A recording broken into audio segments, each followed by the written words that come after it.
Dear students, நீங்கள் NEET எக்ஸாமில் ஃபிசிக்ஸில் வந்து நல்ல மார்க் எடுக்கணும் அப்படிங்கிறக்காண்டி இந்த சேனல், அதாவது நீட் லேப் ஃபிசிக்ஸ் அப்படிங்கிற சேனலை, நீட் லேப் நமக்கு வந்து ஃபிசிக்ஸ் அப்படிங்கிற சேனலை வந்து ஸ்டார்ட் பண்ணியிருக்கோம். இதை நீங்கள் ஃபாலோ பண்ணிட்டு வந்தீங்க அப்படின்னா ரெகுலராக உங்களுக்கு ஃபிசிக்ஸில் ஹை மார்க்ஸ் ஸ்கோர் பண்ணுறதுக்கு இது உங்களுக்கு உறுதுணையாக இருக்கும் அப்படிங்கிறதுல நமக்கு சந்தேகமே வேண்டாம். அதனால் நீங்கள் தொடர்ந்து ஃபாலோ பண்ணிவிட்டு நான் சொல்கிற மாதிரி ப்ராக்டிஸ் பண்ணிட்டு வாங்க. நீட்டில் ஃபிசிக்ஸில் ஹை மார்க்ஸ் நீங்கள் என்ன செய்யலாம், ஸ்கோர் பண்ணலாம்.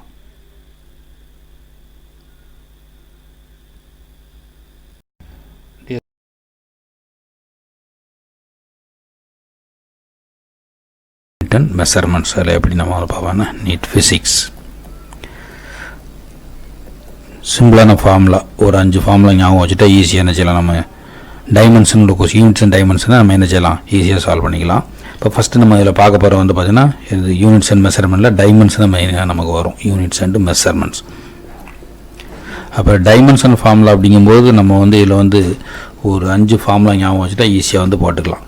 டைமென்ஷன் அப்படின்னா என்ன அப்படிங்கிற 11ல் படிச்சிருப்போம். Raising the power of fundamental quantity, அதான் டைமென்ஷன் அப்படின்னு நம்ம ஒன்று சொல்லுவோம்.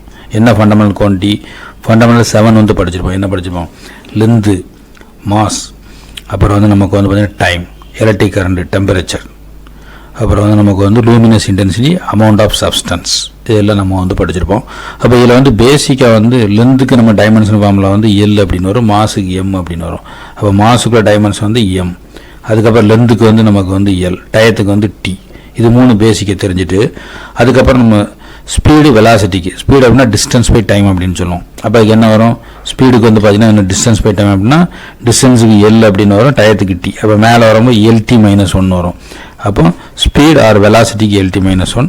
நெக்ஸ்ட் ஆக்சலரேஷன் நம்ம படிச்சிருப்போம். ஆக்சலேஷன் என்ன படிச்சிருப்போம், ஆக்சலேஷன் வந்து change of velocity by time அப்படின்னு படிச்சிருப்போம். இப்போ வெலாசிட்டிக்கு வந்து ஒரு எல்டி -1. இப்போ மறுபடியும் கீழே வந்து ஒரு டி பொம்மை என்ன வந்துடும், இதில் வந்து பார்த்தோம் அப்படின்னா எல்டி -2 வரும். இந்த 5 ஃபார்முலா ஞாபகம் வச்சுட்டா ஈஸியாக என்ன செய்யலாம், நம்ம வந்து நீட்டில் வந்து டைமென்ஷன் எல்லாம் நம்ம வந்து சால்வ் பண்ணிடலாம்.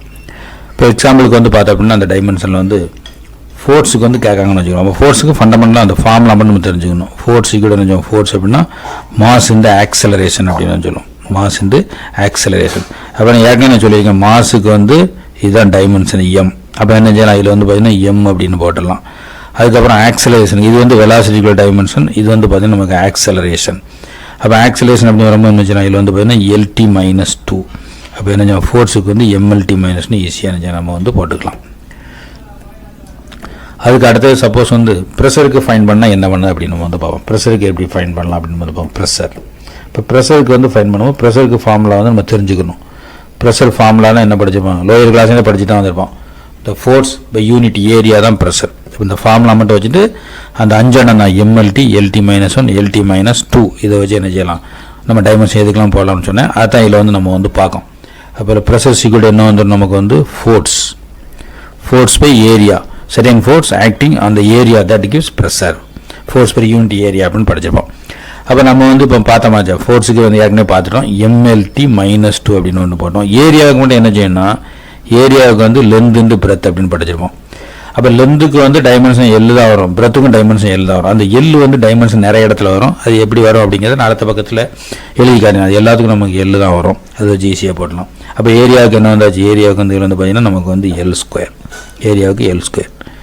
சரி, அப்புறம் என்ன செய்யலாம், எந்த ஏரியாவில் இருந்தாலுமே எல்² தான் வரும். சப்போஸ் வந்து சர்க்கிளாக இருக்குன்னா ஏரியாவுக்கு நம்ம என்ன ஃபார்முலா கொடுப்போம், A=πr² படிச்சிருப்போம். பை வந்து கான்ஸ்டன்ட் ஹஸ் நோ டைமென்ஷன், அது வந்து மைண்டில் செட் பண்ணிக்கணும். இப்போ ரேடியஸுக்கு என்ன வரும், ரேடியஸுக்கு வந்து எல், அப்போ எல்². அப்போ எப்படி போட்டாலுமே என்ன, ஏரியாவுக்கு வந்து எல்² தான் வரும். அப்போ இது வந்து எல்²ன்னு போட்டுக்கலாம். அப்போ இதில் வந்து பார்த்தீங்கன்னா எல் கேன்சல் ஆயிரும். அப்போ என்ன வந்துடும், ப்ரெஷருக்கு வந்து பார்த்தீங்கன்னா எம் L⁻−1, இங்கே வந்து T⁻−2 அப்படின்னா அப்போ ப்ரெஷர். இதே மாதிரி எல்லாம் நம்ம என்ன ஃபைன் பண்ணிக்கலாம். ரைட், அடுத்து நம்ம சொன்னோம் எல்லுக்கு வந்து டைமென்ஷன் வந்து எதெல்லாம் வரும் அப்படின்னு நம்ம வந்து பார்ப்போம். இந்த எல் வந்து எதுக்கெல்லாம் டைமென்ஷன் வரும் பார்த்தோன்னா, டைமென்ஷன் எல் எந்தெந்த ஃபேக்டருக்கு அப்படின்னா நிறையா ஃபேக்டருக்கு எல் தான் வரும். ஃபஸ்ட்டு வந்து லென்த்துக்கு அதான் வரும், லென்த்து. அதுக்கப்புறம் வந்து பார்த்திங்கன்னா டிஸ்டன்ஸுக்கு என்ன, நமக்கு வந்து பார்த்திங்கன்னா டிஸ்டன்ஸுக்கு நமக்கு வந்து எல் தான், டிஸ்டன்ஸ். அதுக்கப்புறம் வந்து பார்த்தோம்னா நமக்கு வந்து டயாமீட்டர். அப்புறம் நெக்ஸ்ட் வந்து ரேடியஸ் அப்படின்னு, ரேடியஸ் சரியா, ரேடியஸ். அப்புறம் வந்து டெப்த்து, இதுக்கே எல்லாம் வரும், டெப்த்து. அப்புறம் வந்து நமக்கு வந்து ஹைட்டு, ஹைட்டு, சரியா, ஹைட்டு. அப்புறம் வேவ்லேருந்து, வேவ்லேருந்துன்னு இருக்கா, அப்போ போடுறதுக்கு வந்து எல்லு தான் வரும், வேவ்லேருந்து, சரியா, வேவ்லேருந்து, ரைட். அப்புறம் நம்ம வந்து பார்த்தோம் அப்படின்னா எதுக்கெல்லாம் வந்து யூனிட் வந்து மீட்டர், ஷார்ட்டாக ஞாபகம் வச்சுக்கலாம், எதுக்கெல்லாம் யூனிட் வந்து மீட்டராக இருக்கோ அதுக்கு எல்லாத்துக்கும், எதுக்கெல்லாம் யூனிட் வந்து என்ன மீட்டர்னு இருக்கணும், சரியா, யூனிட் வந்து மீட்டர் இருக்கோ அது எல்லாத்துக்குமே டைமென்ஷன் எல் அப்படின்னு கண்ணை மட்டும் நினச்சலாம் போட்டலாம். அப்படி ஞாபகம் வச்சுன்னா ஈஸியாக இருக்கும், சரி. அப்போ டைமென்ஷனில் வந்து எல்லு அதிகமாக நினச்சி நமக்கு வந்து வரும். Length, distance, diameter, radius, depth, height, எல்லாத்துக்குமே என்ன வந்துடும், வேவ்லேருந்து எல்லாத்துக்குமே எல் தான் நமக்கு வரும். அதை ஞாபகம் வச்சுட்டா நம்ம என்ன செய்யலாம், ஈஸியாக போட்டுக்கலாம். அப்போ டைமென்ஷன் சில யூசஸ் இருக்குது. என்ன அப்படின்னா checking the dimension correctness of the equation. ஒரு ஈக்குவேஷன் கரெக்டாக அப்படின்னு செக் பண்ணலாம் டைமென்ஷன் வச்சு. இப்போ சப்போஸ் வந்து ஒரு ஈக்குவேஷன் இருக்குன்னு வச்சுக்கிறோம், நம்ம வந்து சின்ன கிளாஸ்லேயே படித்த ஈக்குவேஷன், நீங்கள் வந்து என்ன படிச்சிருப்பீங்க, இதில் வந்து பார்த்தோம் அப்படின்னா VC = U + AT அப்படின்னு படிச்சிருப்போம். அப்போ டைமென்ஷன் படி கரெக்டானு செக் பண்ணலாம். ஃபஸ்ட்டே டைமென்ஷன் எதுக்கு யூஸ் ஆனால் செக் பண்ணுறது தான் யூஸ் ஆகுது. ஈக்குவேஷன் கரெக்டாக அப்படின்னு டைமென்ஷன் செக் பண்ண யூஸ் ஆகும்.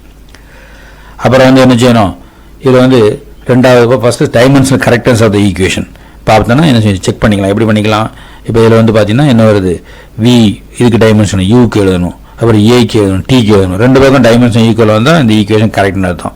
கரெக்டாக வரலன்னா ராங் அப்படின்னு நம்ம சொல்ல போகிறோம். அதுக்கு இந்த டைமென்ஷன் வந்து யூஸ் ஆகும். First application checking the correctness of the equation.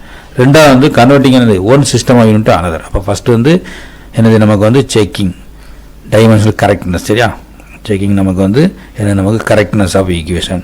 ஒரு ஈக்குவேஷன் கரெக்டாக இருக்கா டைமென்ஷன் படி அப்படிங்கிறத நம்ம வந்து செக் பண்ணோம்.